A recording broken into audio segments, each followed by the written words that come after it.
tahu buta warna, ya, menghafal. Dia berarti menghafal, ya. Calon Bintara Polri yang gagal pendidikan disebut buta warna. Polda Metro Jaya sebut dia hafalkan buku tes.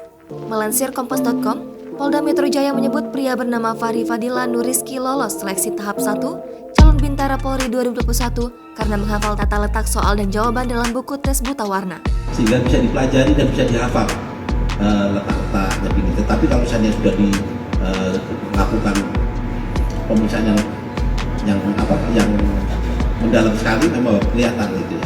Jadi kemungkinan terbesar yang bersangkutan belajar dan menghafal buku-buku isi hara ini. Hal itu disampaikan Kepala Bidang Kedokteran dan Kesehatan Kabid Dokes Polda Metro Jaya, Komisaris Besar Didit Setiobudi, ketika menanggapi video Fahri yang mengaku digagalkan jelang dimulainya pendidikan dan namanya digantikan oleh orang lain. Menurut Didit, buku untuk tes buta warna yang dipakai dalam seleksi banyak diperjualbelikan di apotek atau toko alat kesehatan.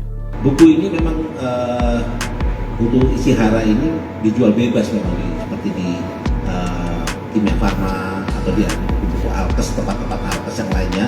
Alhasil, Fahri menghafalkan letak soal dan jawaban untuk menjawab pertanyaan dalam tes buta warna yang dilaksanakan ketika seleksi tahap pertama. Sebagai informasi, Fahri tengah menjadi perbincangan hangat setelah membuat video pengakuan tentang kegagalannya berangkat menempuh pendidikan meski sebelumnya lolos tes calon Bintara Polri 2021 Polda Metro Jaya. Dalam video tersebut, Fahri mengaku telah lolos tes seleksi calon Bintara dan menduduki peringkat 35 dari total 1.200 peserta.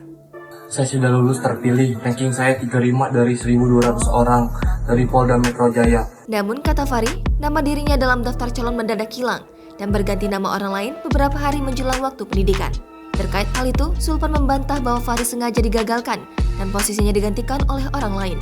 Menurut Zulpan, Fahri sudah 3 kali mendaftarkan diri sebagai calon siswa Bintara di Polda Metro Jaya sejak 2019 hingga 2021. Tetapi pemuda itu tidak lolos dalam seleksi tahun 2019 dan 2020. Ia dinyatakan tidak memenuhi syarat. Telah dinyatakan lulus mengikuti pendidikan gelombang 1 tahun anggaran 2022. Dan namun setelah itu, rekan-rekan sekalian, bahwa berdasarkan surat dari Mabes Polri, sebelum para peserta ini mengikuti pendidikan, ada kegiatan supervisi yang dilakukan terhadap peserta yang telah dinyatakan lulus.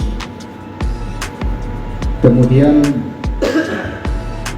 supervisi yang dipimpin oleh Ketua Tim AKBP Nganti Irawan SMA menemukan yang bersangkutan tidak memenuhi syarat dengan temuan buta warna parsial. Pada saat supervisi tersebut, kata Zulpan, Fahri kembali dinyatakan tidak memenuhi syarat karena menderita buta warna parsial. Hal itu diketahui berdasarkan hasil pemeriksaan kesehatan oleh tim medis dari Bidokes Polda Metro Jaya dan disaksikan oleh Kabid Propam serta Sekretaris SDM Polda Metro Jaya. Jangan lupa subscribe, share, komen, dan like ya!